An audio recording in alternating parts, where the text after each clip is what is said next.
एक गांव में सचिन अपने माता पिता के साथ रहता था।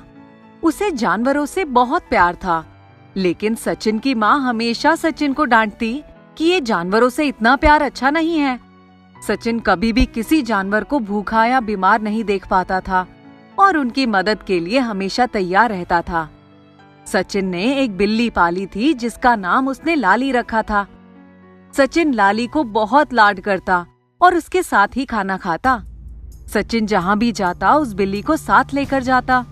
सचिन की माँ हमेशा कहती कि बिल्ली धोखेबाज होती है, उससे दूर रहा करो, लेकिन सचिन नहीं मानता। बिल्ली बहुत तेज और चालाक होती है और किसी भी मुसीबत को बहुत जल्दी भांप लेती है और ईमानदार भी बहुत थी। सचिन जितना लाड लाली को करता है उतना ही लाड लाली भी सचिन को करती है। एक दिन सचिन के स्कूल का टूर जाने वाला था। अब सचिन बहुत चिंता में पड़ गया। मैं लाली को कहाँ छोड़ूं? घर में तो माँ उसे खाना भी नहीं देंगी और साथ लेकर जाऊंगा तो टीचर गुस्सा होंगे। बहुत सोचने के बाद एक काम करता हूँ, इसको अपने बैग में छुपा लेता हूँ, ऐसे किसी को पता भी नहीं चलेगा। और सचिन उस लाली को बैग में छुपा लेता है और लाली को कहता है, लाली म्याऊं म्याऊं मत करना, अगर भूख लगे तो चुपके से मुझे हाथ मार देना। लाली बहुत समझदार रहती है और सचिन की बात को समझ जाती है। अब सचिन टूर पर जाने के लिए तैयार हो जाता है। तभी माँ पूछती है, सचिन बेटा तुमने लाली को कहाँ रखा है? माँ मैंने उसको राहुल के घर छोड़ दिया है, जब मैं टूर से वापस आ जाऊंगा तो ले आऊंगा। अच्छा हुआ। चलो माँ अब मैं चलता हूँ। ठीक है, अपना ध्यान रखना। और सचिन टूर पर निकल जाता है। जैसे ही उनके स्कूल की बस जंगल वाले रास्ते से गुजरती है, बस को कुछ डाकू घेर लेते हैं। सभी बच्चे और टीचर्स डर जाते हैं। चलो चलो जल्दी जल्दी, पैसे और जो भी जेवर है हमें सब दे दो।